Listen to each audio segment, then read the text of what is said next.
Sitting here, drinking my tea, watching the leaves swaying free. It's a lazy afternoon, sun so bright. Got my friends around, it feels so right. Laughter flows, breeze in the air. Hey, good day, everybody. Welcome to another broadcast.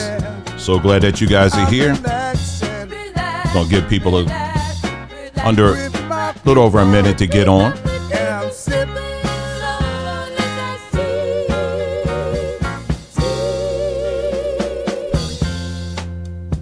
If you wanna join me, come take a seat. Let's share our stories. Life feels sweet with the music playing oh so smooth. Let the rhythm of the day make you groove. Time's a friend, we ain't in a rush. Just soaking in the moment, feel that hush. I'm relaxing, with my people, and I'm sipping on that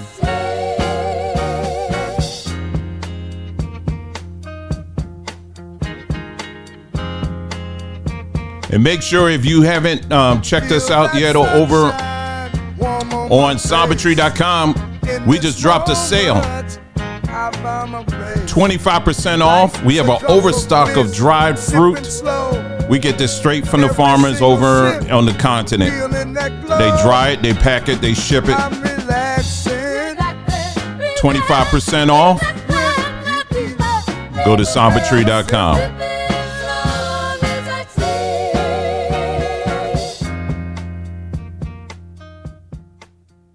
All right. Thank you so much for tuning in to this broadcast.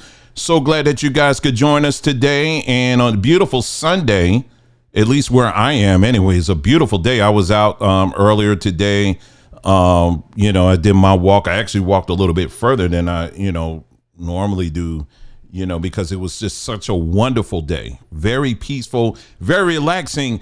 In the shadow of, I think yesterday was like the day of rage or something like that. I don't know. I was just enjoying myself yesterday too. So I didn't see anything, at least where I live. I mean, some of you might have seen some stuff or whatever, but I didn't see anything. And guess who wasn't trying to find it? Me.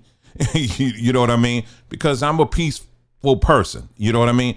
I mean, when it's time to fight, when it's time to giddy up and do my thing, I'll do it. But I'm about protecting the peace, protecting my peace, and you should be too. And that's what this broadcast is going to be about. There's a lot of lies and stuff. We live in a culture. And I'm talking about this, I should say, matrix system that is focused on just prodding you to get you to do stuff at a certain period of time, to get you worried, to get you frustrated, to get you this, to get you distracted or whatever. And they just constantly prod you into a direction. It's like a bunch of sheep. You know what I mean? The sheep, they don't have to pick up each sheep and carry it to the next field. All they got to do is just prod a few. They know which one's the prod to get the rest of the fold to kind of fold in, if you know what I mean. Then what they do, people, no different. That's how they see you. If you need to watch the last live broadcast that we did, where we talked quite a bit about the Frankfurt School. The Frankfurt School. We gave you a little bit of history on that. You need to watch that. I mean, really. I know it's not common fare in some of these parts of the internet to get into that part of history, but we need to know these things. We need to understand who these powers that shouldn't be, how are they doing what they're doing? And we need to get into this. And big shout out, of course, everybody in the chat. We got Following My Footsteps. We got Avis in the house. We got Jennifer. We got Peace in Mind Counseling in the house. And there's going to be others, I'm sure, that's going to join us a little bit later. But yeah, so that's what so today what we're going to do is we're going to take another hard look, y'all. We're going to have to take another hard look at some of the things that have been floating around these last few days. And I'm just going to go hard on that. I'll just say that. Okay, I'll just leave it at that. And then a little bit later after that, and this is why I want you to stay on if you can for the whole broadcast. We're going to get into what are some of the practical things that you should be doing now. You know, they're talking about tomorrow's going to be a total bloodbath on Wall Street. And there's a lot of indications that's telling us that, yeah, it's going to be pretty bad. But does that mean that it's the end of the world? Does that mean that all hope is lost, is doom and damnation, and there's nothing, you know, else to live for? Woe is me, and I told you you shouldn't have voted for this man, and all this other stuff. Does it mean that? Well, in this broadcast, we're going to sort through that, and we're going to get to the absolute. We're going to get to what's really going on, the truth. We're going to take all the emotional stuff out of it, and we're going to look at okay, here's what's going on. Okay. And then, like any other broadcast we do, at the end of the day, it's going to be up to you on what you want to do with that information. We're going to talk about, we just top down. I'm going to be repeating some things that I've covered in the past on that. And and I will say this, what I do believe is that this is potentially, for many people, could be the very cusp of one of the greatest economic opportunities of your lifetime. I really believe that. But again, we're going to get into that. Okay, we're going to get into the details because we got people out here that are wondering, you know, so does that mean I need to throw my money into the stock market, or does it mean, you know, or maybe not, or, you know, there's a video I just saw, maybe I'll play it a little bit later. There's a older black woman who's out here saying, see, I told y'all, you need to take all your money. There's several older black women that I'm seeing that are getting on this platform and are telling people, you need to take all your money out of these banks. And they're saying this over and over again. And what I'm going to show you is how ridiculous and how fear mongering and how stupid and how ridiculous that advice is. It's very stupid. And we're going to show you why that is. OK, and because we're going to go through how to think practically through this, not being fear driven. OK. All right. So again, make sure, if you haven't done so already, make sure you check out our website, sambatree.com. We have that 25% off all dried fruit sale going on. We have an overstock of all of that. We still got a few more citrus boxes remaining. So make sure you jump on that. And I think, honestly, that's going to be it for me for now, because, you know, I'm you know, coordinating these trips to these citrus fields and all this stuff. I got too many other things I got to do, but, you know, I'm going to do it. I do it for the people, you know, and, you know, but I think that's going to be it for me. So we got a few more left. Make sure you jump on that. OK, so let's go ahead and get into what we're going to talk about. OK, so as you know, this week has been filled with quite a few stories that have really amped up a lot of folks in their emotions. We got this story, you know, as you know, about the kid who you got two black high school boys, one black, of course, the other white. And the way the story goes down is that the black kid went to, you know, how these high schools, you know, at football games, they have tents on the bleachers. And those tents are like maybe to keep out of the sun, or maybe it's raining or whatever, right? And so this black kid, I'm just saying kid right now, okay? Because the names I might mention them, maybe not. It's irrelevant to the direction I'm going here. So he goes under one of these tents that's not his. And basically one of the players that was there is a white guy. He said, hey, listen, you know, you don't, you know, this ain't yours. This is not yours. You don't sit here. And so it was at that time, and this is what I'm saying to you is not according to what I saw on Twitter. Okay. It's not, this ain't Twitter talk. I could play for you right now, word for word, what the police were saying, according to their report. And so basically at this point, the black student, he took a knife out of his bag and he said, touch me again and see what happens. And unfortunately, the white student, he went ahead and did it. And then next thing you know, he stabs him in the chest. And then from there, the black student took off. He took off. He didn't go too far. They said at that time there wasn't any security in the stadium at that time. but I think there was some cops or something that was there, and he actually went to one of them, and he acknowledged. He said, I didn't allegedly stab him. I stabbed him. I did it. So he acknowledged what he did, but he said, but it was self-defense. And so, and then there you go. And then from there, the internet just literally took off in its usual corners. You have people that are, claiming up and down, round and round, that yes, it was absolutely self-defense, and others that are saying that no, this was just aggression and all of that. But no, this was not self-defense. This was not self-defense. If this was in any other situation, y'all know good and doggone well, this is just more of the aggression that unfortunately many people in this demographic refuse to face. We refuse to face this stuff. And then it's only when it spills over and it impacts the other man, all of a sudden we start seeing a Voltron moment where we feel like we have to align ourselves and say, no, we're going to stand by this 100. We're going to stand by black is black. I'm rooting for everything black. But see, that's a very dangerous precedent to set. And unfortunately, this is a precedent that is going on far enough. And I've said this many times before, and I'll continue to say it. If this is where we are when we say that this is black culture, then this is a culture I no longer see myself a part of.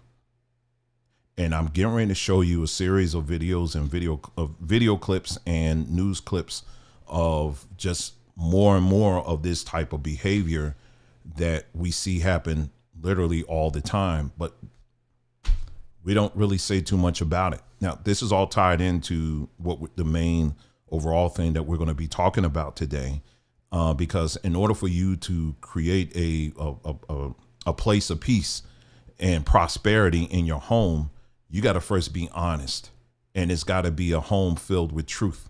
You know what I'm saying? And I tell you, just taking a sweep through the internet and just seeing, I've mentioned this before and I'll say it again, especially in the religious spaces. It's interesting that when you listen to these people who claim to be, religious, be it Christians or, Hebrew Israelites or whatever, and I peek in from time to time. It's quite interesting when you listen to them, they are in lockstep with the government, the very system that they said is evil. And they are very much lockstep with pretty much everything, like what was going on the Day of Rage.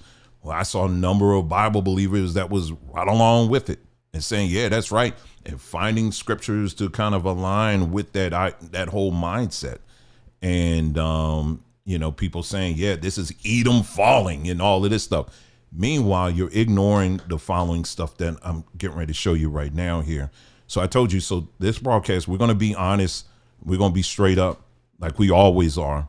And because we have to be, if we want to be, if we're really trying to move forward, to move ahead. And we just have to be, period. I mean, there's just no way around it. I'm just pulling this up right now. I'm just getting ready here. But these are stories that pop on all the time. Let me just first start playing. This is the, I believe this is one of the leading officials in that case that I was just talking about. This is him sharing. Oh, shoot. Got my music still playing. Him talking about this. And let me get this up here on the screen. And then from there, it's going to be a series of many other videos that I was able to curate for you. And let's go ahead and get that up.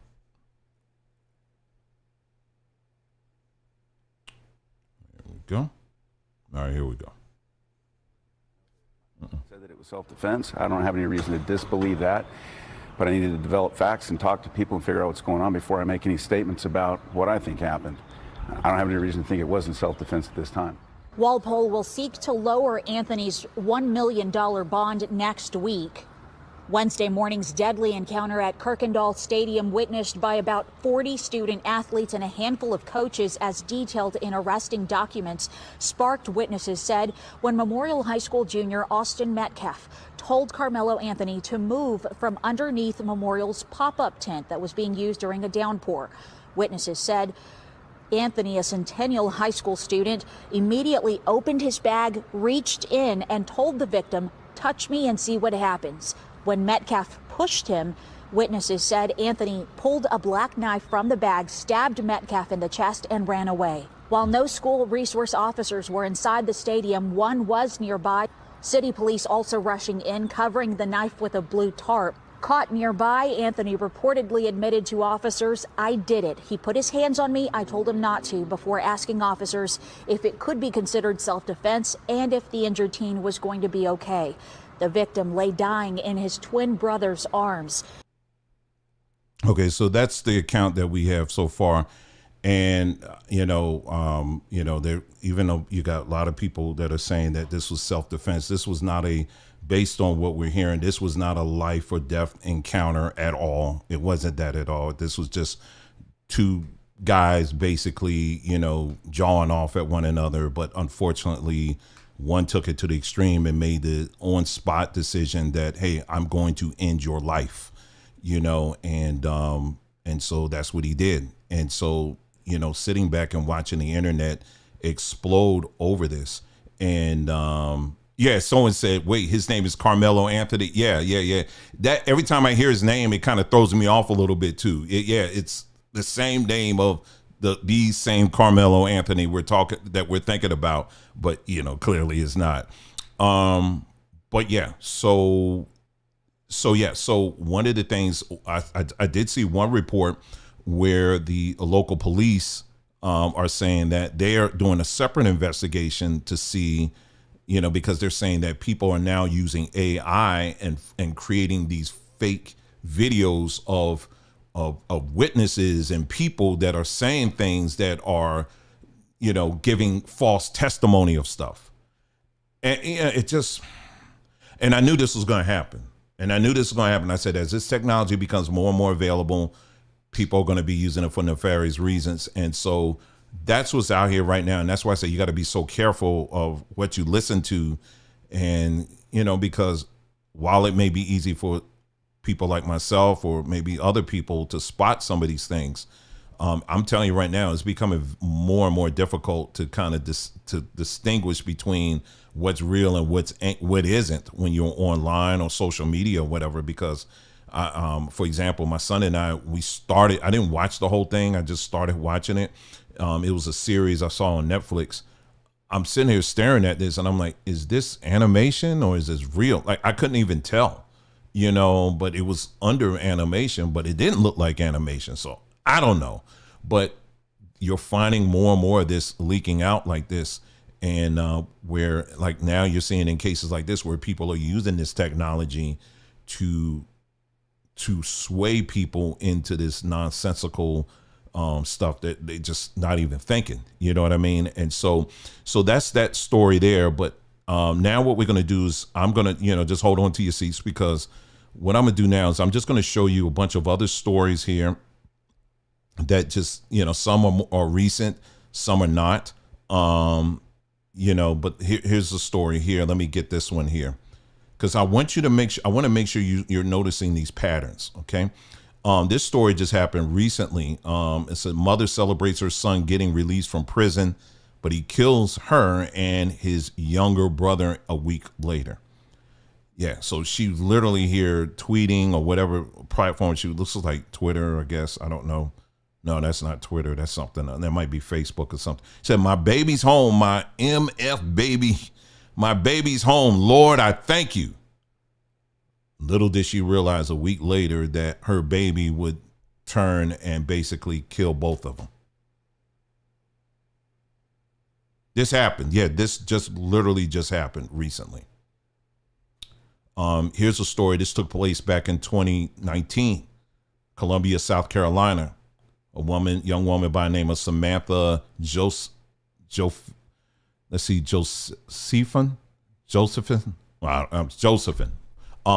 White, University of South Carolina, co-ed, murdered by a black man she thought was her Uber driver. Okay. And then we're just going to keep going on. The stories that I'm highlighting now, most of these stories are going to be. I know that my client said that it was self-defense. They're going to feature blacks who are attacking whites, okay? But the bigger issue is not that. The bigger issue is black folks attacking black folks. But these are other stories that I think that it should be in the conversation as well. And we do need to be honest about these things. This was another story here. Let me see if I can pull this up. Hold on, let me get this up on the screen here. This is another story. This guy, he thought he was doing this guy a favor, and he was just trying to get some food. Altman's decided to order the man food. I opened my car, I was gonna go get him some food, and literally the second I opened my door to step out, he just like starts stabbing me. Fort Worth Police Department says Quindarius Cartwright is the man who cut Altman's in the face and chest. Photos of the bloody gash are too graphic to broadcast. Genuinely thought I was gonna die. It was so much blood. Walked in Waffle House, they were freaking out. I mean, I'm sure it's probably a traumatic thing for anyone to watch. Video of Altman's recovery shows his swollen face and stitches. Most of the stab wounds, like to the body, weren't really too bad. It was just when he stabbed me in the face that was like, it was really bad. On top of injuries, Cartwright reportedly stole Altman's car and joyrode it to a strip club in North Fort Worth. okay, so that's another story. I'm just going to keep it rolling here, y'all. Okay, I'm going to keep it rolling. And yes, there is a point that I'm doing while I'm doing this. So it's not like I'm just doing this just to do it. Okay. Here's a story here. Let's see. This is a case where you had a store owner. I'm trying to pull it up here. This is in Washington State. Here you had a store owner who basically fell out because he was having a heart attack. And you would think that the customers in the store would help him. But instead, let's take a look at what happened. The store owner or the store worker, he's the guy right here. So just take a look. I don't know if there's any sound to this. Uh-oh, I'll just turn it down.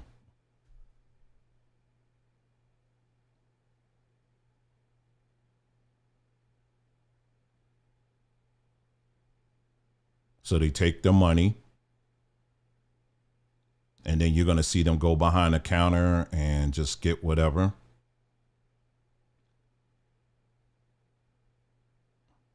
And now it's just open shopping day. This guy is literally dying, on the floor. And they just, they see it as an opportunity. This is another story here. This guy by the name of Darius Sessmans shot this little boy in the head in an unprovoked attack. Sessmans, their black neighbor, shot this young boy in the head as he simply played in his parents' front yard. Okay. This stuff goes on a lot. It goes on a whole lot. And let's keep it moving here. This is a story here. This just happened. This was an Amazon truck that, from what I understand, what I'm hearing is that someone pulled in front of the Amazon truck to run it kind of off the road. And they took this as an opportunity to go Christmas shopping. And take a look at the majority of what you see on the screen.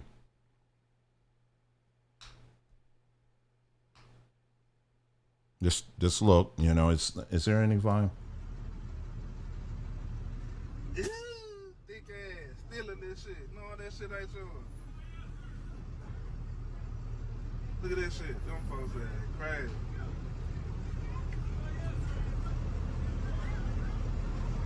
I know it's gonna be some people. Oh, he's not black. He Mexican. I know. Oh, she is too. See, you can't. No, just look at the whole thing. Cause you got look like some Hispanic folk out there, but you see in majority, who do you see out there? We're gonna have to be honest. We're gonna have to be honest with this, y'all.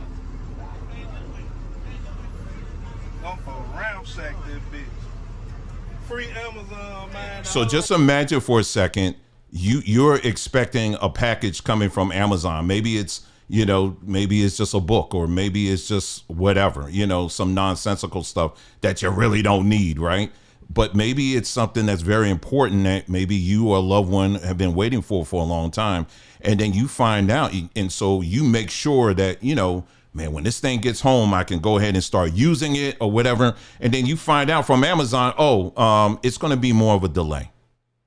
And then you find out this was the delay.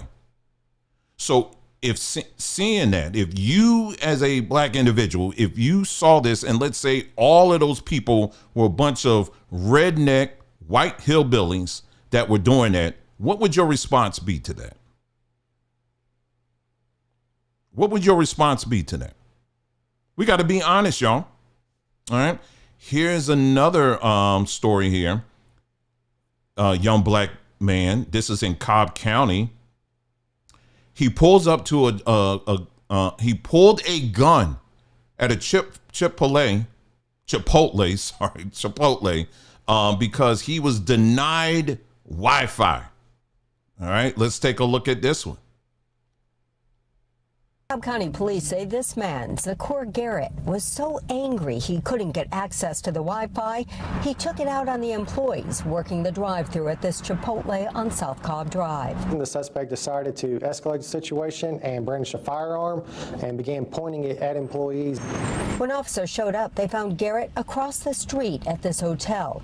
Investigators say he had tossed the gun in a trash can. This firearm actually came back stolen out of Atlanta. This guy probably knew that the police were on their way and likely just discarded of it because he knew he wasn't supposed to have it. Garrett was taken into custody, but his anger still simmered.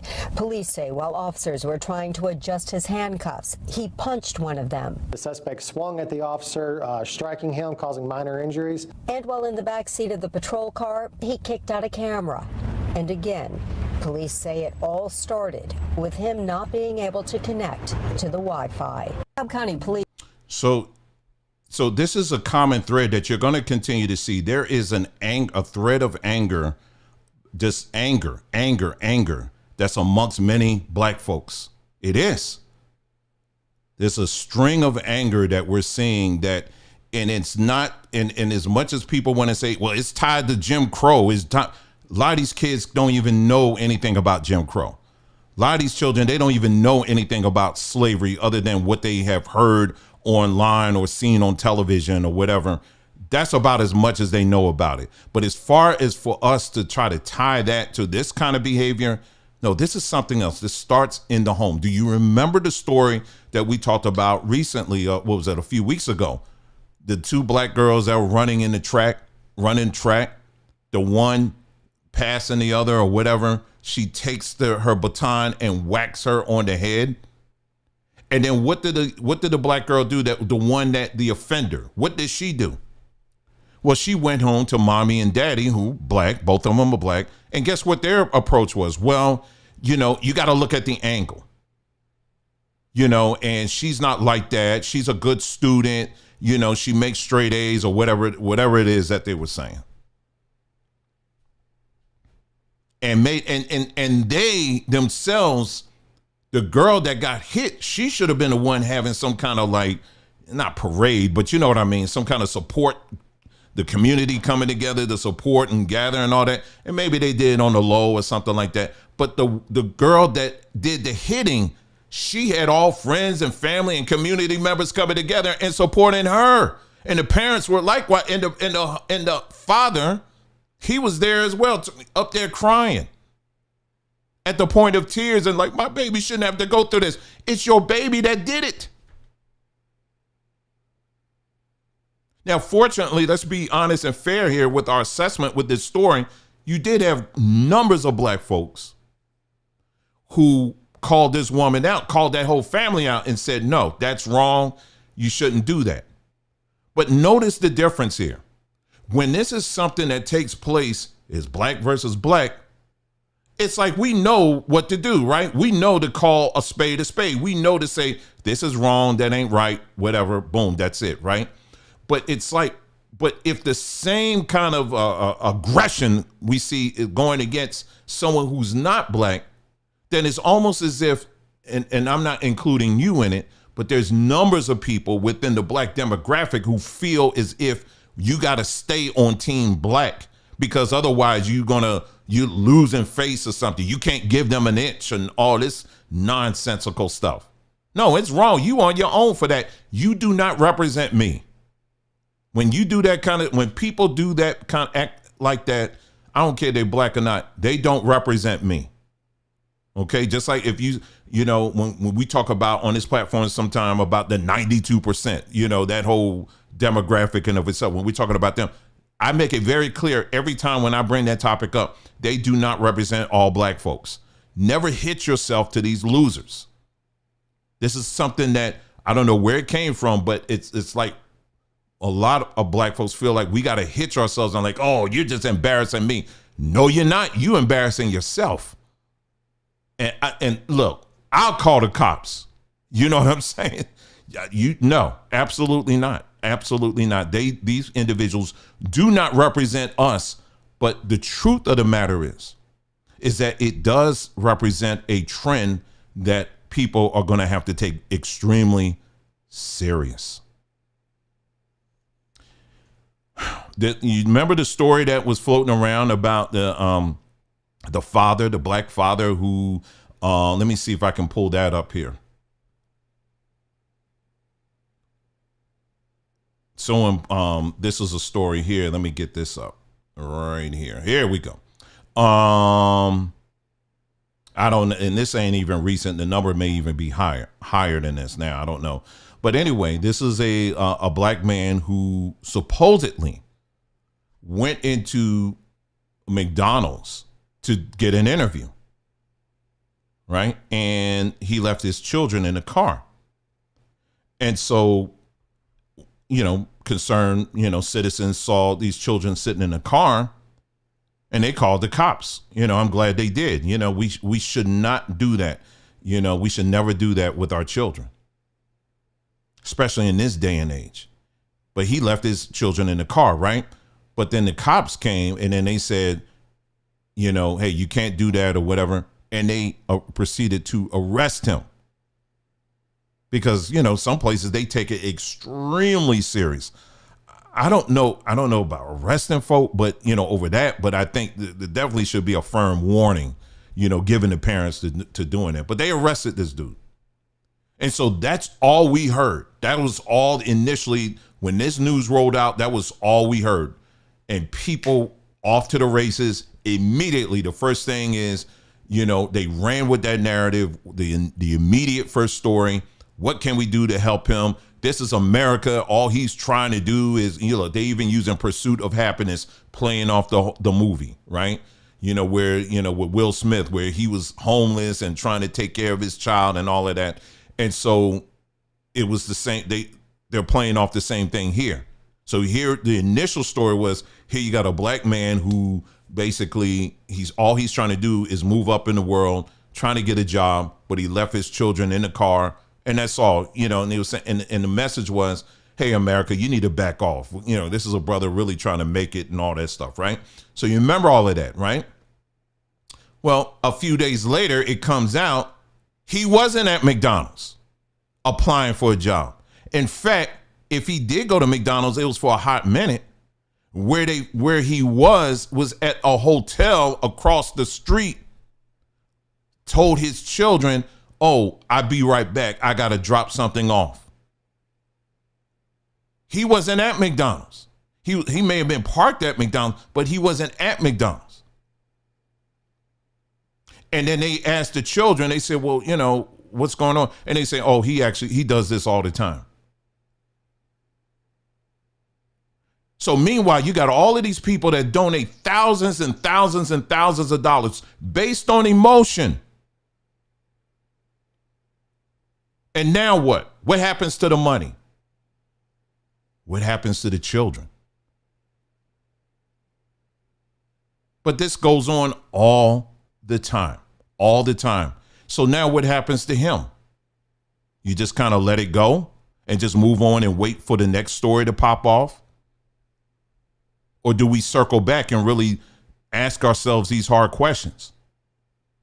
Well, I'll tell you right now, a lot of times in most cases, people just move right on and they don't even, they just there's no accountability. We just move on and that's it.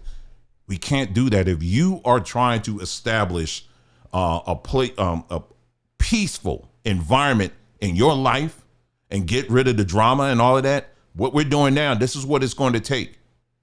We have to be honest about these things.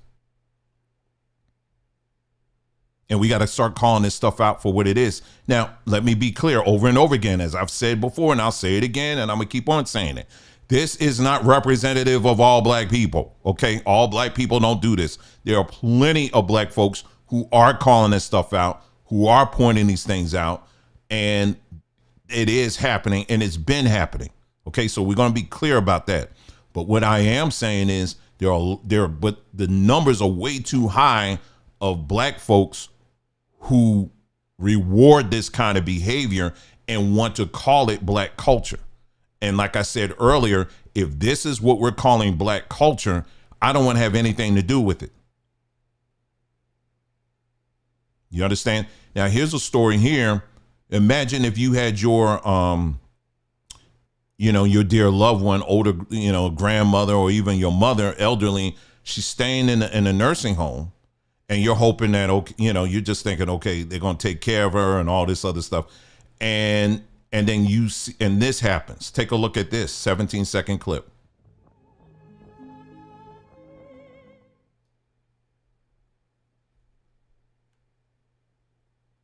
So the woman, this older woman, is literally out here shaking. And instead, the caretaker, what is she doing? She on her phone. Now, what would you do in a situation like that? I mean, I got stories of similar stories where they do this. It ain't just the white people, the white patients. They do this to other black patients. Oh, this goes on for years. Some of y'all may even know of cases like this. I know of black families that had to get their relatives out of some of these homes because of that kind of behavior.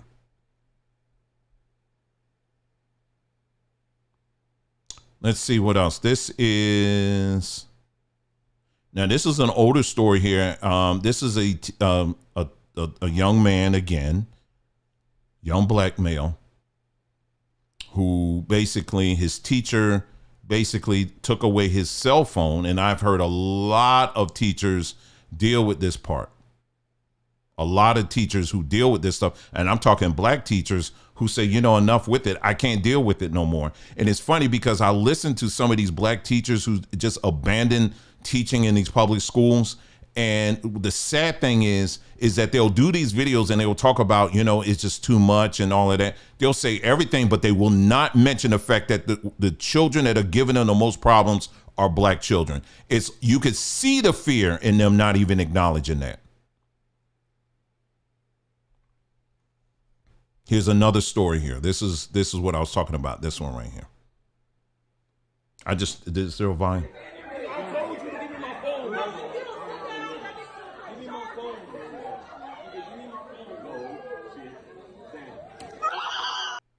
So so because the teacher took away his phone, his response was, "I'm going to knock you out."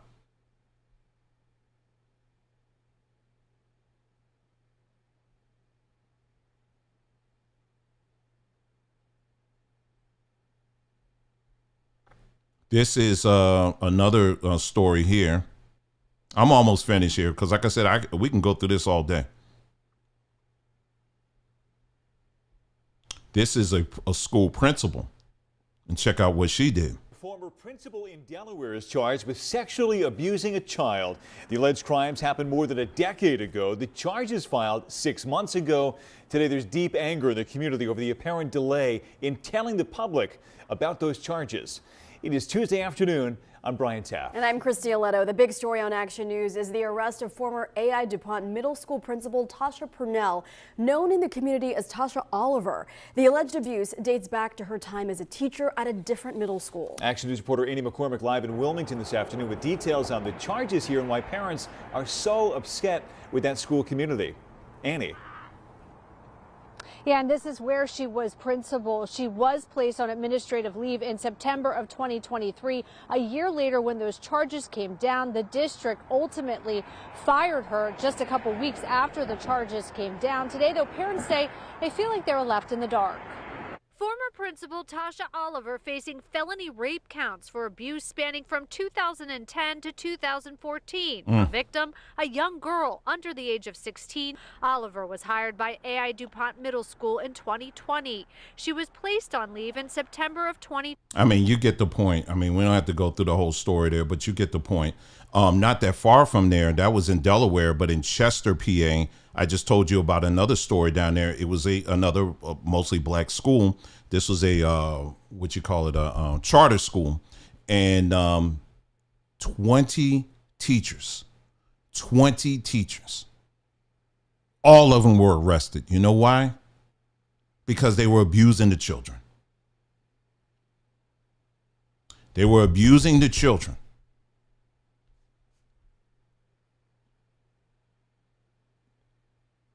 Now, I don't know if that doesn't make you mad, I don't know what does. So, but here's the thing.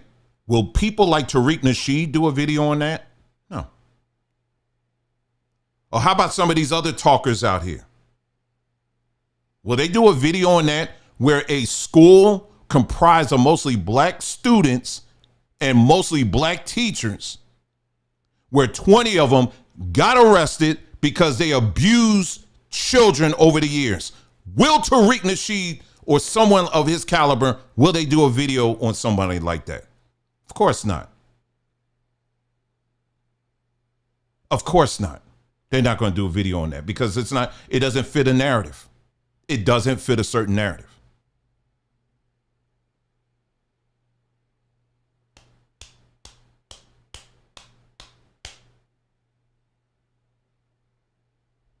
Anyway, someone said, you do not take the phone away yourself. You call for administration to do it. I understand what you're saying, sis, but there is still no grounds for a student to punch their teacher. There's no excuse for that. Absolutely. And on no planetary system is there any excuse for that. None at all. There's no room for excuse for that whatsoever. And we don't even have the full story as far as that may have been an administrator. I don't know. But even if it wasn't, there's still no excuse for that kind of behavior. None. You know, and so I'll just leave it at that. But here's another story here at the end of or in the middle of a basketball game here. They didn't like the call that the ref made. Let's take a look at that and see what happens.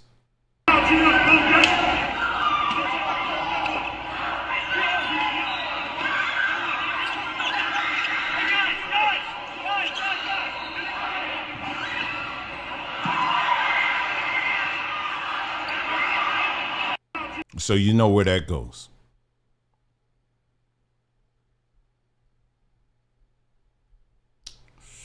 Hold on. There you go. Let me see how many more I got. I got a few more. That's it. Anyway, I got story. I told you about the one with the guy who, his black mother and brother were excited that he was coming out of prison.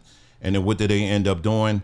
They ended the guy came out of prison, and what did he do? He ended up killing both his mother and his brother.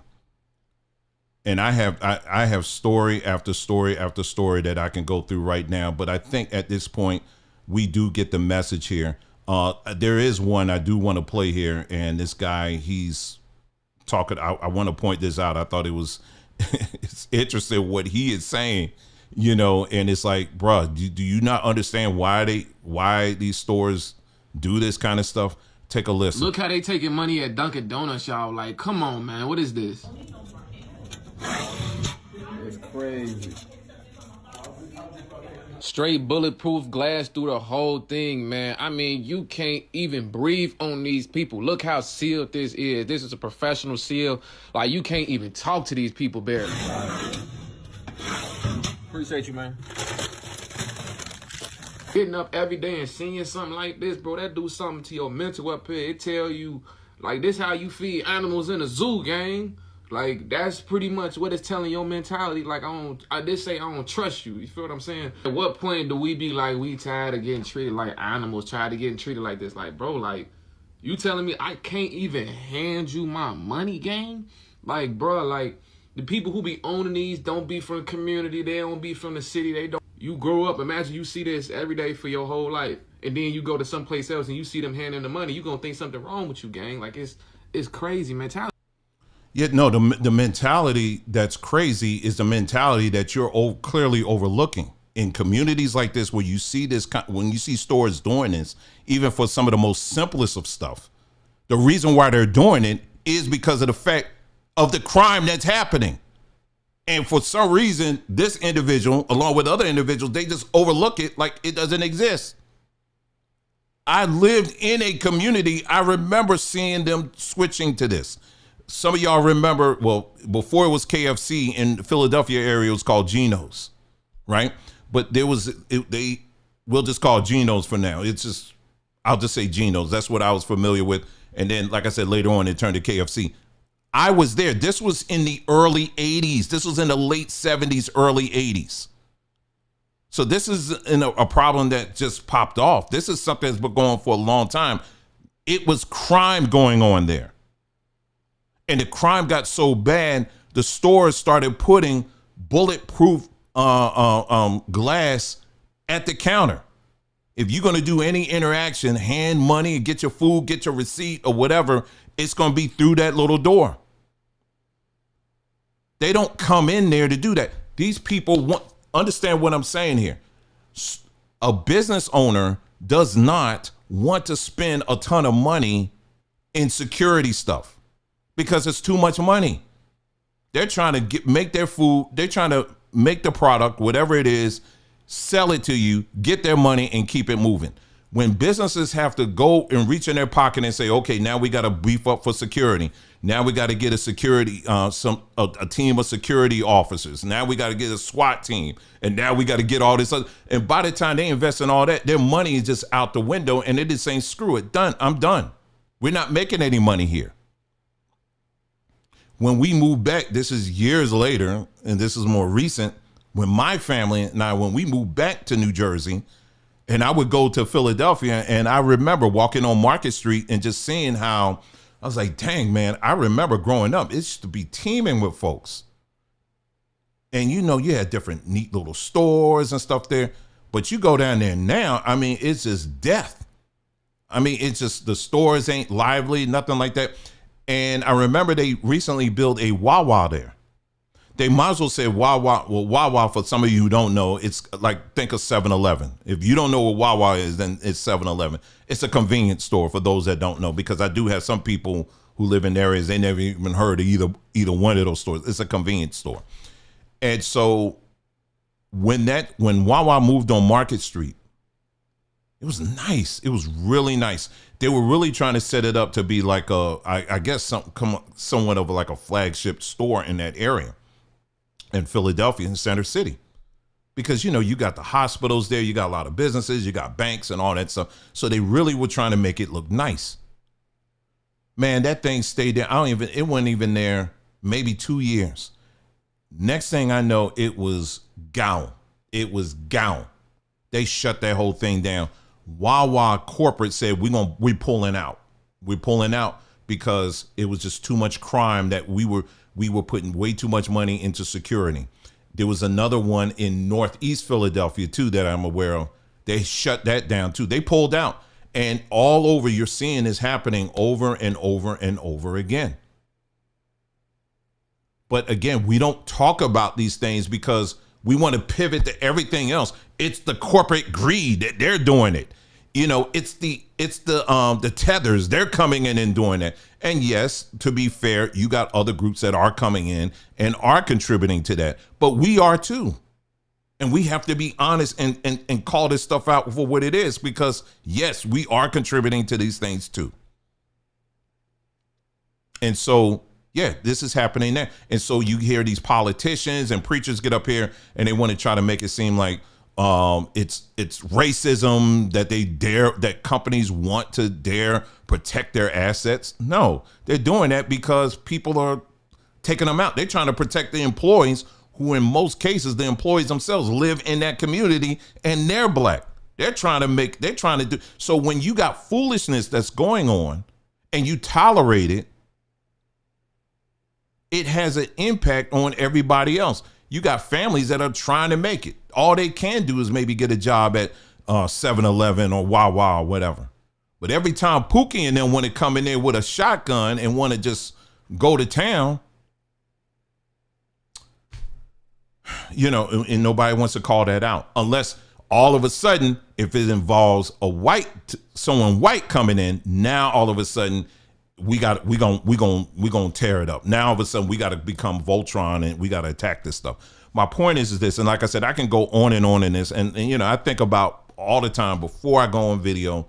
I really contemplate and I think about what I'm gonna say, how I'm gonna say it, when I'm gonna say it, the whole nine, I think I've gotten over that, because the one hang up I have with myself is I don't want to sound like this, a grandpa on repeat saying the same thing over and over again. But we need to do that. Somebody needs to do it because this is real. This is happening. And it continues to happen. This aggression that you're seeing, particularly with a lot of our young black men, that is a very real thing. That's very real. Like this young man that unfortunately made the decision to plunge a knife into this other young man's chest. From what I understand, he did live in a considerably nice neighborhood and had a reasonably nice family, as far as I know.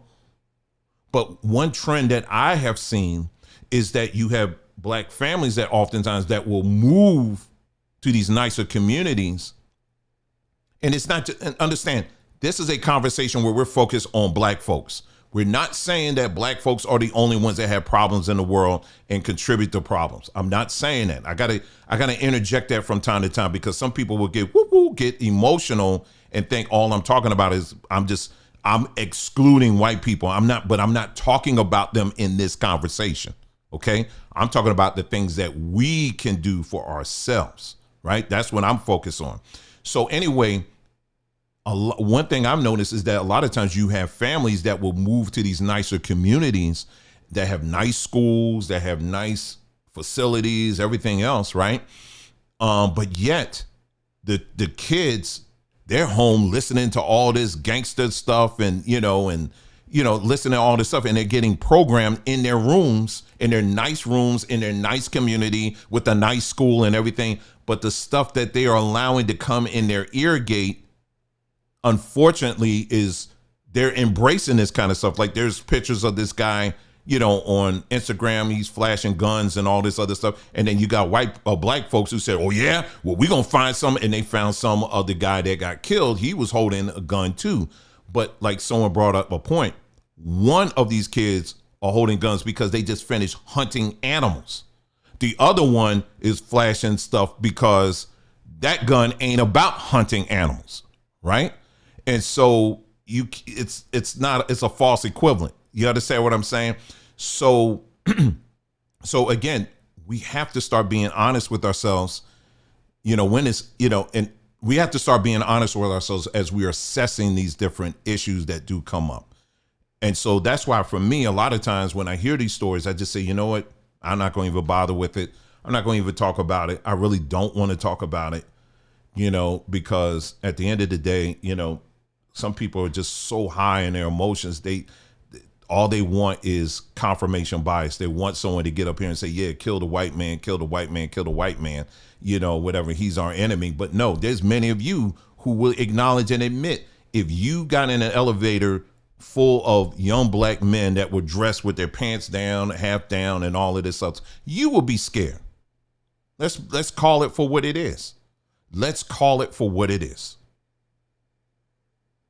We get online and we present this one imaginative thing that we all got to come together. But on the reality, there are many of the sisters that are black women that's in this chat right now. If you were walking down the street, if you were walking down any town USA street, and on one side of the street there was a bunch of young black men who were dressed a certain way. And then on the other side of the street, there were some white men that were dressed in a certain way. Many of you would take the latter side of the street that I just mentioned, but we won't publicly say that kind of stuff because, we got to stick together. But in reality, we don't do that, do we? But that's the problem. That's the thing. That right there, that little ouch point, that's what I'm saying, that you got to be willing to face that. And you're not going to face it on social media. This is something on a personal level that you're going to have to do.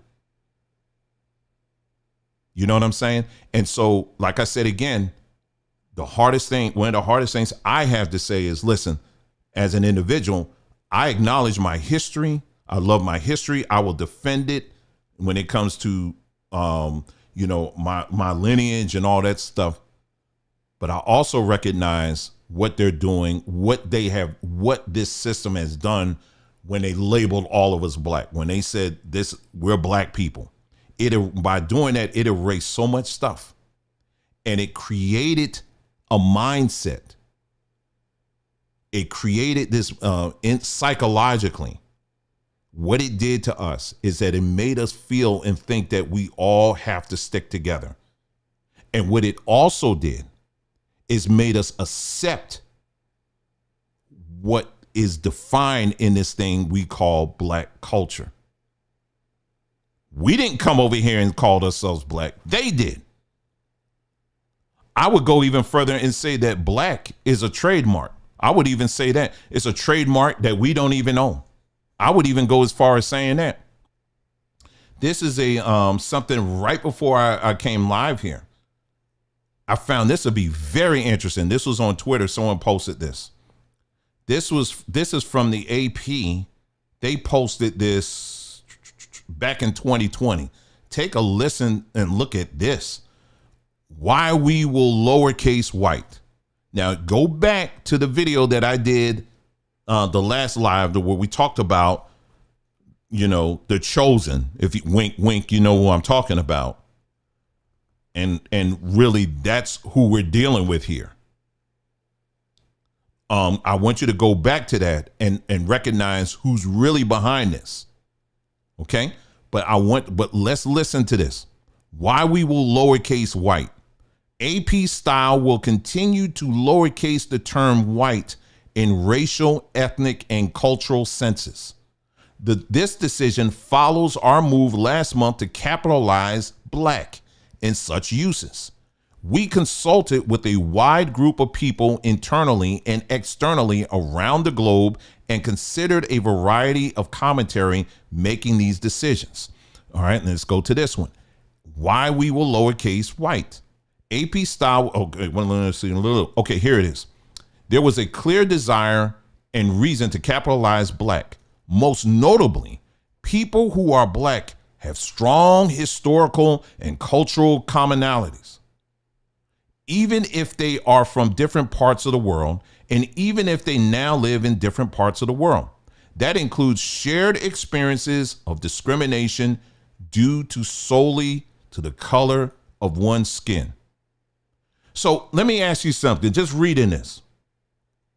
What they're saying here is true. Black folks, there's historical and cultural commonalities. I get that. Yep. White people don't. White people just fell out of the sky or something? But see, here's the thing. This is what I want to point out to you. And this is a very important point. Why they're doing this. See, what they're trying to do is paint this picture like, oh, we're just taking great care of black people. We want to make sure that black people feel welcomed and it's special to call yourself black. They're trying to sell you on this. They're trying to sell you on this BS. They're trying to tell you, oh, it's an honor. And it's something that we should treasure and value. That we just calling you the black crayon. But for white folks, they don't have to call them white. Oh, you're from Italy. You're from Spain. You're from Portugal. You're from Germany or whatever. They will acknowledge where they came from, right? They have their own cultures that they're tied to. And see, they know they can't really go that route because white people, not all, but many white people can easily trace their stuff. Right? But for black folks, well, it's a little bit more challenging for us, isn't it? So what this system did is when we were coming over here, when they brought us over here, they said, you're no longer going to be Igbo. You're no longer going to be Congolese. Or for the Kingdom of Congo. You're no longer going to be this, that, or whatever the tribe is that we were part of. And for those that say, I ain't come from Africa, I'm a Native American. Okay. You ain't no longer going to be a Cherokee. Okay, I'll give you that. Okay. And what they did was they said, shoot, we're going to cut that off. And now we're going to call you black. Or everybody black. And many of y'all understand this and get it. But I want you to understand what took place by doing that. What they did is it gave them a psychological control point where now you feel as if we all are the same, that we all are tied together. And no matter what, we can. So now what we can do is now we can define what black is. So we've seen what's happened over the years, how black has been redefined over and over again.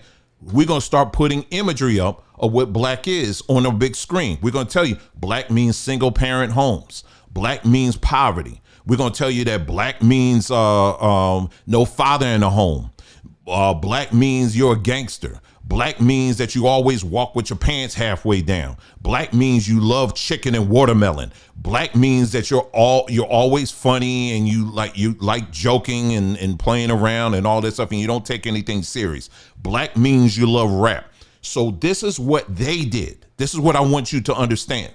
So by putting you under that identifier, what it did was it now is putting you under an umbrella that now they're like, okay, I could start controlling you. Now I can start controlling and defining who you are. Yes, you are black. Keep saying it. Keep saying you're right. You're black. Keep saying it. And we're going to defend it. Yes, that's right. You are black. As long as you embrace their identifier as such, that means you are controlled. Like I said before, and I'll say it again, what you name, you control. Let me say that again. What you name, you control. When you came into this country, they put a name on you and they called you black. Why did they do that? Because they are controlling you. That's what they did. That's what they did when they did that. So this is why, for me, I'm always very hesitant now to embrace that. You know, if it's for the sake of certain conversations, I'll say, yeah, I'm a black as a black man or whatever, you know, but I don't embrace it like that anymore. No, I don't. Oh, you just hate yourself. You just hate your color and all that stuff. No, I don't hate myself at all. You got it twisted. But I have to now, the breaking off of this system, it requires a radical mindset like that where you're like, no, I'm not that. I'm not identified. That is not me. And even if it means publicly saying, no, I'm not black. I'm not in that system because I don't want to be controlled. I refuse to be controlled by that system. So no, I'm not black. No. Then don't give me a name at all. Don't give me anything. I know who I am and I'm still working it out and discovering who I am. I'm enjoying the journey in my own personal self-discovery, but you will not put a name or control point on me that's going where I'm always thinking the same way. Well, you know, at the end of the day, we all got to come together. At the end of the day, we're going to all come together. We still black and that's it. And you just stay in that lane and that's it. And as long as you stay in that lane, you will always be hopeless. You will always be full of fear. You will never think ahead. You will always be bitter. You will always be angry and just everything that comes with that name, that control point, you will always be that. You will never, ever progress to higher heights. You'll never do it. You'll never do it. And I say the same thing for whatever religion you're part of. I call myself a Christian. You will never rise above that. Well, why would I want to? Well, therein lies the problem. Well, I'm not a Christian. I'm a Hebrew Israelite. Same thing. You will never rise to that. You will always stay within that. Remember, those names that they give you, these are control. This is how they control you. This is what they do. You will always stay in that. You will never think outside of the box. You will always stay within that. You will. Anyway, let's move on here. So again, you have to go through that. You got to confront the lies. You got to be honest, and you got to be truthful with yourself. You got to be truthful about what's really going on and be honest with this stuff. That young man that did that, unfortunately, based on what we know coming from first sources, what they're saying, he needs to go. It's time for him to go. He unfortunately, it was a bad decision that he made. I would say the same thing if it was the other way around. It doesn't matter to me. Wrong is wrong is wrong. If I was a parent, I would be pissed, and I would be that guy. You remember that guy that jumped over the thing to attack the judge? No, not at all. I wouldn't be, we got to all stick together. No, I'm going to stick my fist up your behind. That's what I'm going to do, and rip out your throat. That's what I'm going to do. You notice that goes away when it's us. But then when all of a sudden we got to stick to, no, I'm not defending somebody that's doing stuff like that. No.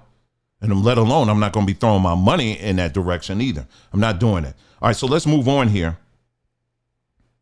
So with that being said, now that you confront that, notice how all this stuff popped off all around the same time.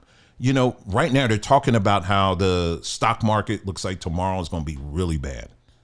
You know, the stock market looks like it's going to be really bad. I mean, it's already not the greatest right now. But again, you have to understand exactly what's going on. This actually is as much fear that's out here. A lot of this fear that you're seeing and you're hearing from, these are coming from what you would call retail buyers. Retail buyers are basically like people like you and me that will go to like a Robinhood or some of these other platforms where you can buy as an individual, you know, stocks. You know, if you want to buy Tesla, you want to buy Apple or whatever. And so a lot of the fear that you're hearing are coming from people like you or me or whatever that do maybe invest at some level, you know, as a retailer, right? As someone that's going through these retail outlets, right, to buy stocks. But the big boys, on the other hand, well, they're thinking they think a lot different than the people on the retail side. And so, so basically what's happening here, these tariffs, what they're doing, we've explained it in the past, but very quickly, what these tariffs, the reason why Trump is doing this, and this is not a Trump, I'm being a Trump apologist or anything like this. I'm literally going by what he said. And then if I may play this short clip where the guy really explains it and breaks it down, because Trump ain't the only president that did this. There's many other presidents that did this in the past and they were successful, but they understood what was going to take, you know, and the end result was the market just shot to the moon afterwards.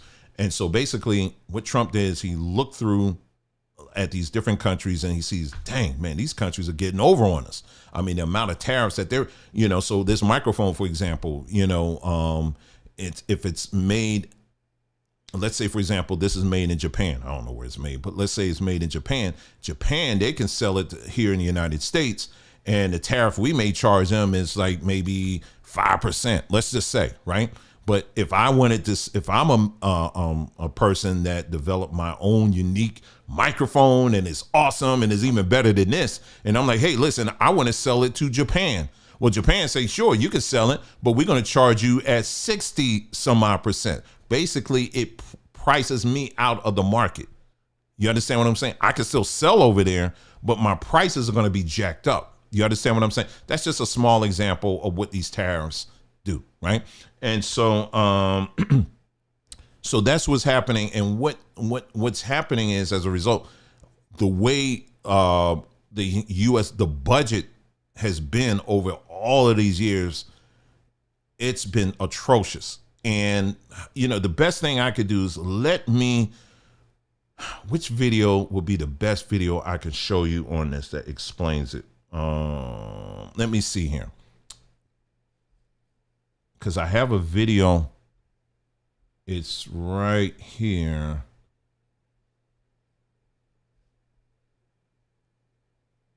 Let's see here.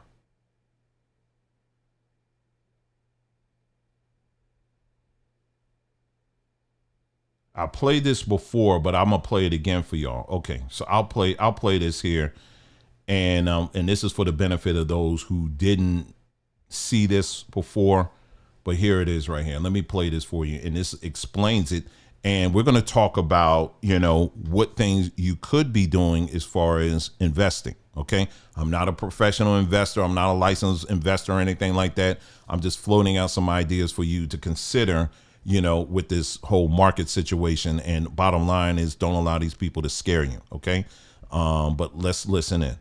So first, what is a tariff? A tariff is an import or export tax, meaning anything that goes into America being sold to an American company or individual will have a 25% federal tax added to it to be paid by the person who is buying the product.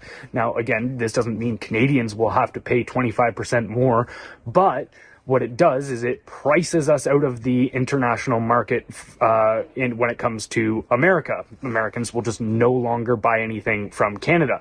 To put it into perspective as to how big of a deal this is, roughly 60% of our international trade is with America, and that accounts for 40% of our overall GDP. So our trade with America is almost half of our entire economic productivity, which is about to just be wiped off of our spreadsheet. And again, to really hammer in how serious this is, Doug Ford has said that his team has already advised him that he can expect unemployment numbers to go up by 500 to 600,000. Ontario's current unemployment is 600,000, meaning our unemployment is expected to double in the face of these tariffs. And now he's talking about Canada. And so let me fast forward here, because this other one is the one I want y'all to hear. He's talking about Canada, but everything he's saying is legit. Yeah, we played this before. Okay, this is the one I want y'all to hear. What if I told you there has only been one time in U.S. history in which our national debt has been completely paid off, and it was done with tariffs? It was done by President Andrew Jackson, who would use tariffs to reduce the national debt from $60 million to zero by the time he left office. And he did this with no federal income tax. In fact, there was no federal income tax in the United States of America until Abraham Lincoln tried to impose one during the Civil War, which was a 3% tax on income. It lasted 10 years, and it was imposed during wartime. And then in 1894, Grover Cleveland tried to levy an income tax with the Wilson-Gorman Tariff Act. And we'll get to why that's so important. But the income tax would be taken to the Supreme Court in Pollock v. Farmers, and they ruled the income tax to be unconstitutional, which is why Congress had to change the Constitution in 1913 so they could levy an income tax. So there was essentially no legal federal income tax the first 137 years America was a country. So under George Washington, there was no federal income tax. Under Andrew Jackson, there was no federal income tax. Under Teddy Roosevelt, there was no federal income tax. But everything would change after the 16th Amendment. Let me stop you there. So I want to make sure you're tracking along with me. Okay. I'm about making sure I want to make sure people are getting it. What we call federal income tax today, you hear a lot of politicians and people like, oh, Lord Jesus, what they doing? They're going to take away our taxes, which means they're shutting down. How dare they mess around with the federal taxes? Because if you mess around with the federal taxes, we won't be able to get X, Y, and Z done. Federal income tax was not a thing until, as far as this country is concerned, when you're looking at the length of the age of this country, it's a fairly recent thing where the government was getting its money to handle business. It wasn't through taking money out of your pocket. It was through tariffs. That's how the federal government was getting their money. They were not getting it from you. They weren't getting it from me. So this BS that they tell you that somehow that, if they take away our money, they mess around with the federal tax and all of a sudden schools are going to shut down and all of a sudden this is going to shut down and that's going to shut down. That is a lie. That's a whole lie. That is not true. States are able and fully capable of handling that load. Again, I'm not giving you Republican talking points or whatever. This is historical talking points. But I want you to understand, see, because many of us, or I should say all of us here, if you're a ghost, maybe you lived during the time of Teddy Roosevelt. But my point is that federal income tax, we're so used to it, it's because that's all we knew. But what I'm telling you is the history of this country, it was not a thing. Federal income tax was not a thing until recent. But tariffs was how the United States, the federal government, how it got its money. Okay, so I want to make sure you get that, okay? Let me go ahead and continue and let him talk.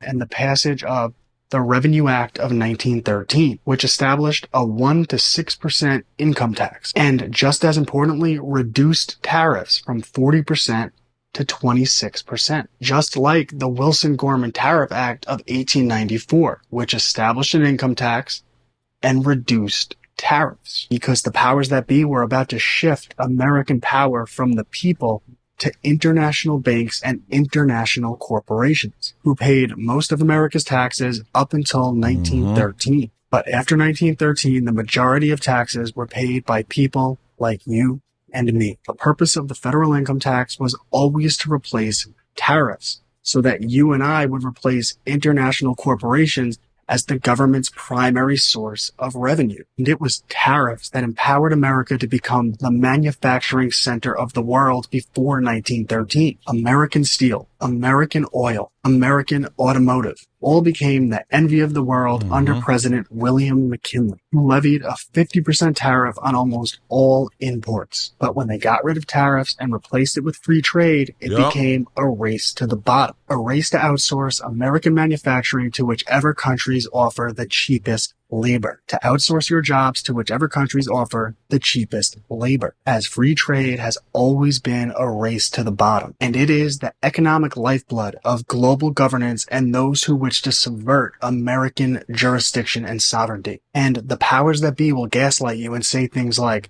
the cost of tariffs gets passed off to the consumer, which is true in that international companies are forced to raise their prices. Right. But over time, that allows American companies to actually compete with them. Right. And because of that, they start to expand, could build in bulk, and start to get their prices down. Right. And as they expand, they need more labor, and more jobs open up in new manufacturing plants. And you need more managers and more skilled people, and wages start to go up, especially if the flow of immigration into the country is stopped. And then there's more jobs, higher wages, and affordable products. Andrew Jackson paid off America's debt in full with tariffs, and America became the manufacturing center of the world under William McKinley with tariffs. And I don't know about you, but I think it's about time we start putting Americans first. There you go. I think he did an excellent job explaining that. He did an excellent job explaining it. Some of y'all making some good points here. Like Team Truth said, NAFTA is as an example. You're right.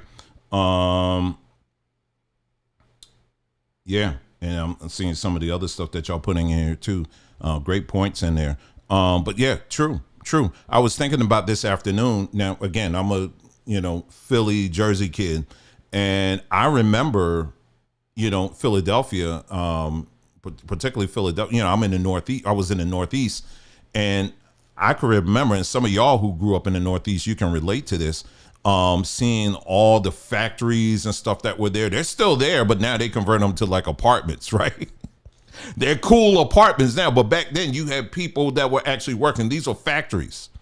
And around that time, during the 70s, when you start getting the late 60s and 70s, manufacturing start going down. When they start talking this free trade stuff, and all of a sudden now, like he said, it was a race to the bottom, because now manufacturing, let's take it to Japan. How many of you guys remember when you would pick up an electronic, it would say made in Japan? Remember those days? And then they shifted to, now it says made in China, right? And so, but before that, everything used to say made in the USA. I remember cities like Trenton, New Jersey. Trenton, New Jersey still has a bridge in Trenton, New Jersey. It goes to Pennsylvania, and it says Trenton makes, the world takes. It still says that. Trenton used to be a major hub for manufacturing. There was another town that's even smaller than Trenton in South Jersey than I'm thinking of right now. They were known for manufacturing. It's right along the Delaware River. and you can drive through there today. Those factories are still there, but they're empty. So that's what and when you look at the history, see, a lot of y'all, there are many of our people who don't really know. You just think, when you think of the 1950s and 1940s, you just think everything was racism. Yeah, there was racism then. It was. But you had a lot of black folks who moved up here and were doing quite well, especially in places like New Jersey. If you look at through some of those old black and white photos of some of these places, like in New Jersey, for example, or in Philadelphia or in Detroit or whatever, you have many black families who were doing quite well, who were working in these factories. But what happened was, when they said, okay, well, we want to be globalists now. We want to trade with the world and all of this stuff. Okay, well, now all of a sudden federal taxes are brought back in. Now all of a sudden tariffs. Well, we're going to lower tariffs because now we want to get our stuff made in Mexico. Now we want to get our stuff made in some of these other countries and all that on the cheap. And so what Trump is doing, at least I'm telling you what he's saying he's doing, is that he's trying to reverse that and trying to bring it back to that where manufacturing and all of that is taking place here. And it's actually happening now. And as someone who I could tell you here in the state of Arizona, for example, there are many businesses that are coming here. I'm talking about billion-dollar, multi-billion-dollar businesses that have said, okay, we're coming back. We're coming to the USA and we're going to manufacture here. So it's actually happening in other states as well.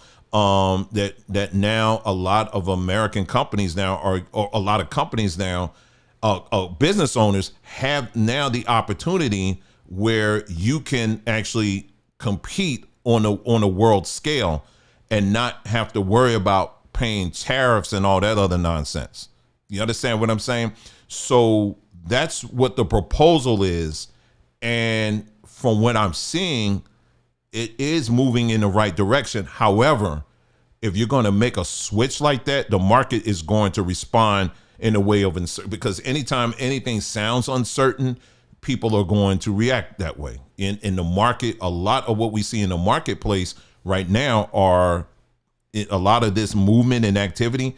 It's coming from retail traders.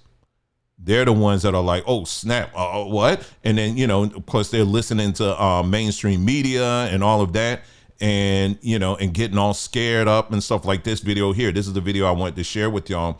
Here's this woman here again up here telling people, scaring people up again. This is what I'm talking about. The stuff that we got to be careful of, or what we listen to. Take a listen to what she's saying here. The banks don't have any money because money's not real. It's all ones and zeros on a screen. I was talking to somebody who went to the bank yesterday, tried to pull out $10,000. They didn't have it. I've been through that before. You have to call a week before, request the money, and they'll let you know when it's arrived. They said, okay, cool. Let me get $5,000. The bank didn't even have $5,000. A whole ass bank did not have $5,000. Something were to happen. If they were to just to decide that they are not going to open the doors, you don't have any money. We got to start doing things differently. You got to start carrying cash with you at all times. You need to keep some cash under your mattress, buried in the backyard. I don't care what you have to do. Small denominations, because if you got $100 bill and you need to break it to get some food and water, and the person says, oh, I don't have any change, then what are you going to do? Small denominations, keep as much as you can. I don't know what to tell y'all about these 401ks, Roth IRAs, pensions, and stocks, because that definitely ain't real. Let me just stop you there on that, okay? So I just want you to hear this. This is the kind of stuff that we hear oftentimes, and people are like, oh, Lord, we got to do it now. Keeping a little cash on your side or whatever, and that's good advice. You should do that. But what she's talking about, if the economy if it did go to way south to where it's like everybody is just, like she said, here's the thing. Some of what she's saying is very accurate. It's very accurate, right? In these banks, a lot of these banks, they don't keep a lot of cash. Money is ones and zeros. But here's the thing that you have to keep in mind. If society were to go way south like that, where it's just ones and zeros, well, guess what? You can't eat a one or a zero. In other words, if cash became basically useless, what difference is it going to make if you got cash under your mattress? It's not going to make any difference. People are going to be more focused on, okay, what do you got? Okay, you want some of my water? Okay, cool. I see you got a couple of barrels of grain over there. Let me get some of that grain and you could get some of my water. You know, what else you want? You want some of my, I got a couple of laptops here. Okay, you want my laptops? Okay, you got some cameras here. Okay, let's trade and do that. What she's conflating a couple of things here, you know, because if it gets that bad, yeah, you're going to need to be looking more in the direction of barter and trade. Cash is going to be just it's useless for the most part anyway. You understand what I'm saying? But for now, we can still use it and do things or whatever. But what I'm telling you is when you hear people say this kind of stuff, you know, you got to learn to filter some of that stuff out. Yes. Should you keep some cash to the side? Yes. But if it ever got to that point where things were just extremely bad like that, let me just give you an example. I got a camera here. Let's say this camera is $200. Let's just say $200. In an environment that she's talking about, they may say, you want this camera? I'm going to charge you $100,000 for it, right? Well, I'm not going to spend $100,000 for it. So basically my point is the cash is useless at that point. You understand what I'm saying? So that's why I'm saying people that say stuff like this, they're conflating a lot of stuff together and seasoning it with some fear mongering. And, you know, you don't need to do that. Now, so should you be concerned about, oh my God, you mean to tell me my bank, they don't really have a lot of cash? I got to get the cash. Don't get, you know, hide it, do whatever you're going to do. But don't panic over that, because in that type of environment and situation that most people are talking about, that cash ain't going to really get you far anyway. You understand what I'm saying? You got to think more along the lines of barter and trade. And we've covered that and we've talked about that before. But for now, I'm not telling you got to go out tomorrow and just buy up everything at Walmart or Sam's or Costco. I'm just saying have some things to the side and just keep that in the back of your mind. That's it. No fear. Just think. You know what I mean? Just think these things through. What did I say here? I said, the other thing to think about too, when you hear people say that what they're doing is, and I'm gonna play, this video is like 14 minutes long. I'm not gonna play the whole video here. I'm just gonna play enough for you to get it. But when you hear people in these news broadcasts that are saying that, oh my God, the price of everything is going up right now. It's literally just shooting through the moon right now because of Trump and his evil tariffs and all that stuff. Well, if you do see a company doing that, that's just plain greed. It has nothing to do with tariffs. I talked about this before. Trump, they already knew before Trump was even elected. Trump was saying that he was going to bring tariffs. So this isn't anything new. And a lot of these companies knew on the back end that, yeah, Trump about to drop them tariffs. He gonna get elected and he gonna drop them tariffs. So what they started doing is something called front loading. I want you to keep in mind on this, okay? So in front loading, this video will explain this. Like I said, I'm not going to play the whole thing. I'll just play part of it so that you can get the idea of what I'm talking about, okay? Worth of goods are stockpiled ahead of potentially sweeping tariffs expected to be levied against China, Mexico, and Canada. This is a import-heavy economy. Most of what we consume comes in from Southeast Asia and China. A lot of those goods might be coming in and have a tariff slapped on them. Front-loading is a tool companies use to buy and store their goods in advance, in this case to avoid pricey tariffs. Big brands like Walmart and Columbia Sportswear are executing this strategy. Walmart's imports from China rose 33% from 2023 to 2024. Columbia Sportswear imports went up 50% during the same time and jumped over 80% during the March to December period. At the same time, container imports from China to the United States have surged. So just, like I said, again, I'm not, for the sake of time, your precious time, I'm not going to go through the whole video, but basically these companies, most of these companies that we interact with on a daily basis as consumers, they've been knowing about these tariffs for months and months and months and months and months and months, even before Trump was in office. And they already been preparing for it. So they've been doing this thing called front loading. And basically what front loading is what the name implies. They increase their imports to the United States and literally have been getting warehouse space all over the place. Team Truth, here in Arizona, for example, they're throwing up warehouse place all over the place out here. And they've been buying up and building up these warehouses and just stockpiling them with all of this stuff so that when the tariffs kick in, they're straight because everything's within the U.S. borders. So there's no reason for Target or Walmart or any of these other stores to jack up their prices because these companies are already prepared for it. You understand what I'm saying? But it doesn't mean that they're not going to play along and say, well, you know what? We're going to have to raise up prices anyway because we kind of sort of might have to order in a few. No, then they're just being greedy and they need to be called out for that.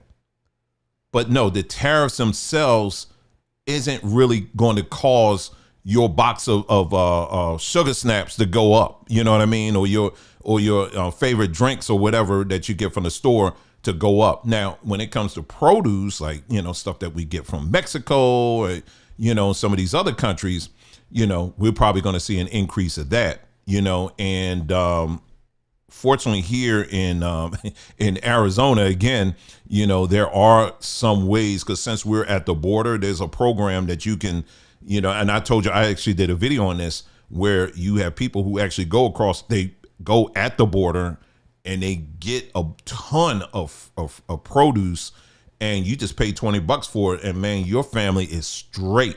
And if you go look for the video I showed, it's a ton of stuff that you get. It's like $20. So there are little things that you can do if you look around or whatever. But the fact of the matter is that, yeah, anything that's coming into this country, yeah, you're going to see the price go up on it. But what's been happening, when I heard according to the news, is that they said, according to the White House, they're saying at least 50 countries so far said, okay, we ain't gonna be able to handle that. You called our number on this. Let's negotiate and let's get these tariffs down, and that's it. So eventually you're going to start seeing it go down. Now, very quickly, what the market may look like this week is probably going to look pretty bad, but this is the opportunity. This is the time that a lot of people who have a lot of experience and made tons of money, not me, but there's numbers of people out here. This is the opportune time for them where they make the most of their money, is when people are scared. When people are afraid and scared, what do? They sell everything. They sell their stuff. Oh no, I'm not going to have my money tied up in everything.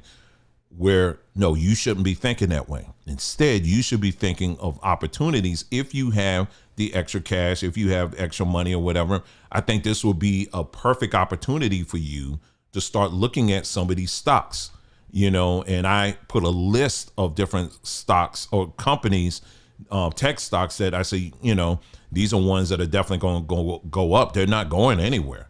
Tesla, I don't care. They can scratch up all the cars all they want. Tesla ain't going nowhere. Okay. It ain't going nowhere. He ain't going nowhere. Because like I told you, and that's why we've done videos on that, explaining how the next wave that we're going to start seeing, even starting this year, you're going to start seeing more and more of these robots coming to the forefront. That's what companies like Tesla, that's really what they are. These are robotic companies. They make cars, but they're using the income from the cars for these robots. You got other companies as well that are rolling at over 100 robotic companies right now that are rolling things out right now. That is the next thing. That's not going anywhere anytime soon. You will be a fool not to invest in those things. You understand what I'm saying? So while you listen, so you can listen to the religious folk and be all like, oh, no, it's not going to happen because he's going to come back and he's going to blow the trumpet and he's going to take us home. Okay, then you wait for that. Meanwhile, you and your family could be eating quite well during this time, because I'm telling you right now, there's a lot of people who are just sitting back and they're just saying, okay, the price is going to go down. Okay, stocks are going down. Okay, well, this is the perfect opportunity for you to at least consider looking at some of these stocks that are out here and, putting a little bit of money here. I ain't telling you put your whole life savings in it, but put a little bit of here, put a little bit in there. Now, what's messed up, someone showed me, I don't know if I have it here, but I'll just tell you about it. But basically what's messed up is how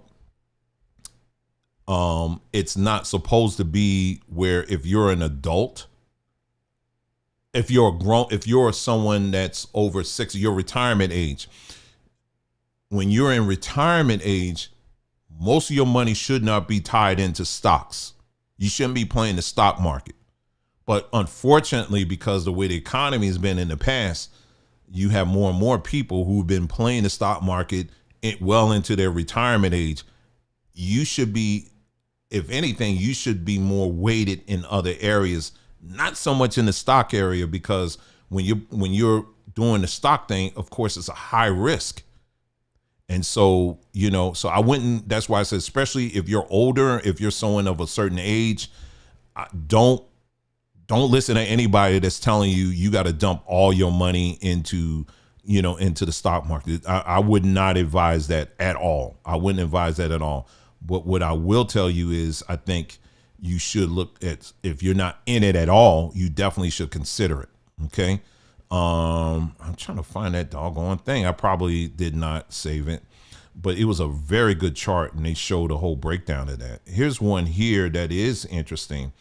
Wealth by generation. Let me see.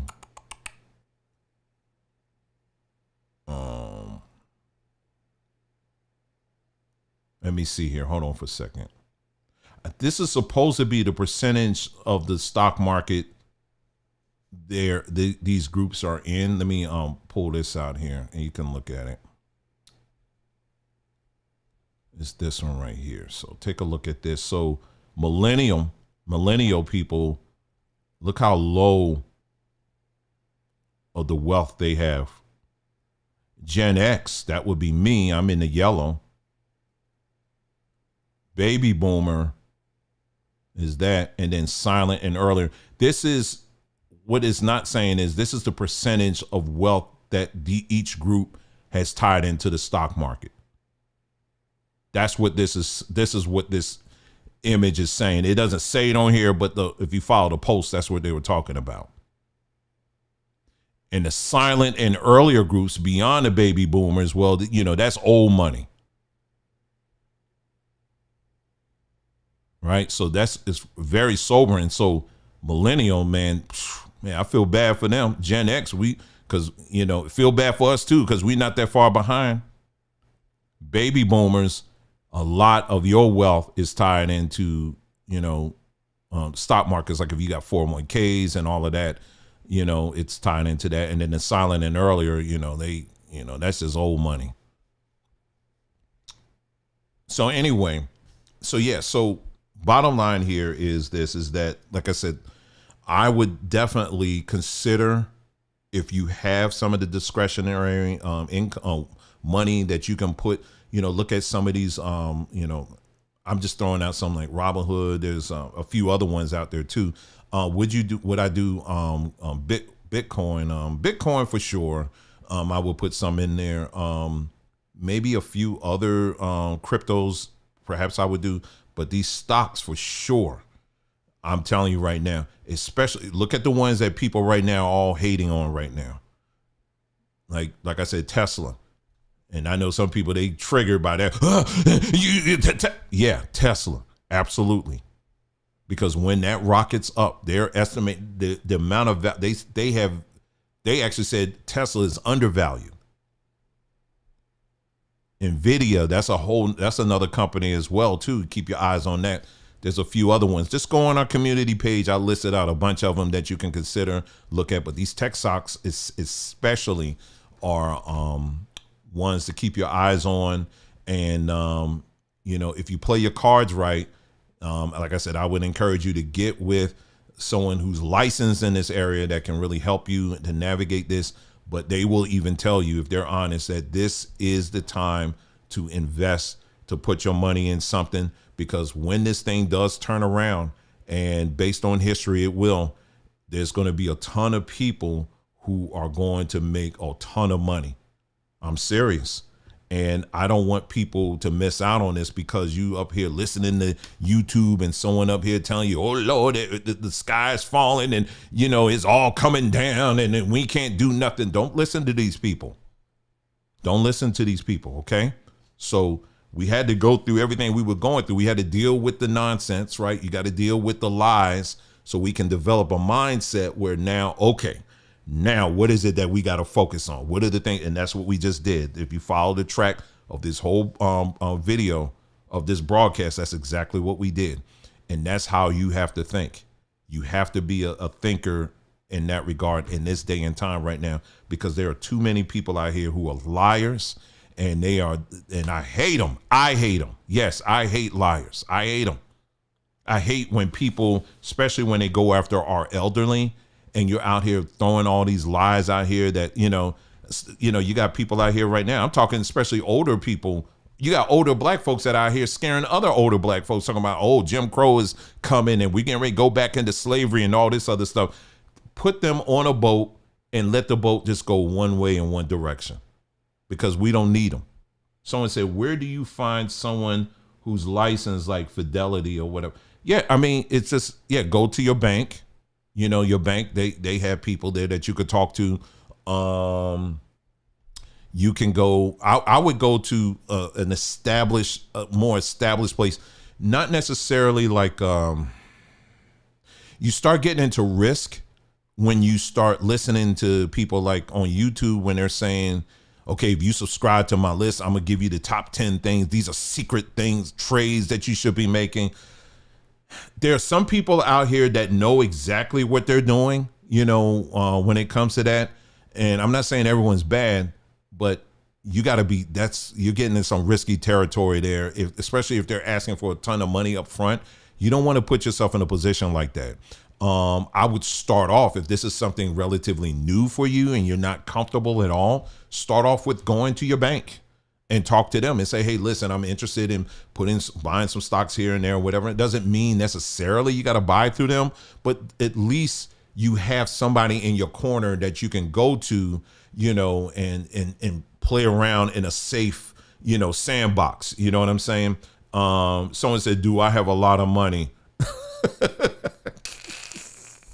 By what standard? I mean, let's put it this way. I'm not a millionaire. I have a millionaire mindset.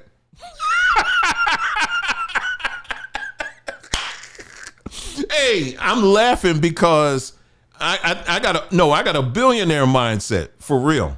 I'm trying to get there. And so, but there are things that I've now over the years, I've done things and all that, just life happens and all of that. But yeah, I have a billionaire mindset, and I'm just here. And that's why I'm very careful in telling people, hey, listen, when you're dealing with this stuff, you got to make sure you're asking a ton of questions. Be careful. Take one step at a time. And someone said, no, I mean, do you have to have, oh, that's what you said. Okay, no, not at all. No, you don't have to have all that. Child, please, you don't have to. No, you can buy stocks as little as, what is it, like $10, $20 or whatever. And you're not, like, for example, if a share right now, I think Tesla right now is all the way down like $200 and something a share. You don't have to buy the whole share. You can buy a portion of it. So if you got 200, 300 that you can drop and buy a share of Tesla, okay, good. But you don't have to do that. You can buy a portion of it. So if you got $10 or $20, you can put that in there. You know what I'm saying? And you have a portion of that share. So when that stock goes up, your $10, $20 or whatever, it goes up as well. Like I said, again, you don't have to mess around with the, don't tie all your money up. If you just say, man, listen, every other day, I'm going to put $30. Well, I don't say every other day. Let's just say once a week. Once a week, $30 I'm going to put in the app. This week, I'm going to put $30 in the Apple. Next week, I'm going to put it in. And if you stay consistent with that, especially during this time, trust me, it'll build up and that'll get you excited. And you'll be like, oh, snap. Okay. All right. My money growing like that. Okay. And then you'll find, then sooner or later you may, a little rainfall come and you get a little bit more money and you put it in there and you'll watch it grow some more. But you can start just for a little bit, even a little bit, you could just put in there. You know what I mean? You ain't got to buy the whole share. Just buy a portion of it. Yeah. You don't have to tie up your money in there. But yeah, you don't have to be a millionaire for that. No, not at all. We try to be millionaires. Someone say every paycheck. Yeah, you don't want to do that, because you still got to eat and take care of all your other stuff there. But, just be responsible. Those trips that you take that, where you treat yourself every now and then, that money adds up. Take a portion of that and say, I'm going to set that aside. And it's so easy to do it. Even if you were going to buy cryptocurrencies like BitChute, wow. Bitcoin, if you're going to buy Bitcoin, for example, you can buy Bitcoin if you got Cash App. Cash App has got a whole separate section where you can buy cryptocurrencies right on Cash App. So if you got $30, $40 or whatever it is sitting in your Cash App, you just swipe and it'll tell you, okay, you want to buy, what coin do you want to buy today? You can do it and just let it sit in there. And then if you say emergency pops up, I got to access that money, you just slide it on back into your account and you can spend it and do whatever. So so I would encourage all of y'all who are listening to me at the sound of my voice, please, please, please, look into this. If you got some extra time, look into investing. This is a great time to do this. Someone, what she said here, she said, so if I go to the bank, they will let me know how to get started. Yeah, inquire about that. Just say, hey, this is where I am right now. I would like to look into some, doing some investing on the stocks. What programs do you have? And usually they'll say, well, hey, probably at the bank, they may not have that person right there on site, but they'll at least give you the information. Like, here's the person's card or give us your phone number, and they will set up an appointment where you can call them and y'all could talk or whatever and just hear them out. And then you want to ask whatever, make a list of questions. What I would encourage you to do, go to ChatGPT and just say, ChatGPT, this is my first time investing. What are some questions I should be asking when I go to the bank and talk to them? It'll give you a whole list of practical questions that you should ask.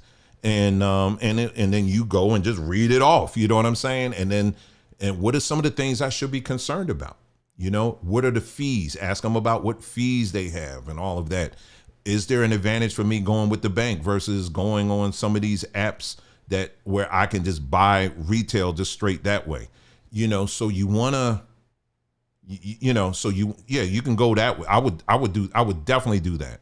But starting off with, let's say, like I said, the bank, for example, the only reason why I'm suggesting that is because you're covered. You're dealing with, it's a legal entity, you know what I mean? And you're not dealing with some jackleg something online that's like, give me your money and I'll invest it for you. And then you're not dealing with any of that. And then when you start getting into this a little bit deeper, you'll find people on Discord that have, little, trade secret kind of whatever thingies, and they'll tell you what they think is going. That's more advanced stuff, and it's high risk. I wouldn't encourage that at all. Just deal with real people that you can see and you can work with, and that's it. That way you can ask those questions. You know what I mean? Someone said, I'm going to take your ChatGPT class on the 13th. Good. Yeah, because we'll be touching on all of that. And talking about some of the things you can do and use it on the practical scale here. Look at my time. Let me see what it is. Dang, on it. Y'all ain't tell me I was going this long. Anyway, thoughts on Acorn? Acorn, what's it?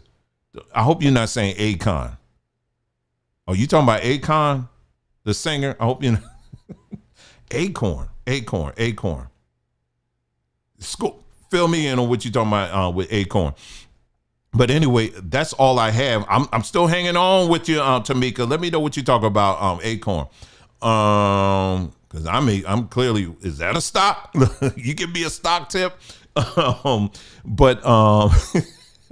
But yeah, so it was very good being with y'all. And like I said, again, we got to be honest and we got to be truthful, but we got to be forceful too, because like I said, there are some liars out there. There's some people out there, especially people that look like us, that aren't for you. They're not. My focus right now for me is me and my family, and then when you see me get behind this, in front of that, I'm just sharing what we're doing as a family. That's what you're getting. But this whole idea that somehow we all got to come together. Oh no, we're not. Nope. No, sir. No, sir. No, sir. There are some people that, how life happens. We'll link up and we'll help each other out or whatever. But, Acorn, he says it's like an investment. Is that like a platform?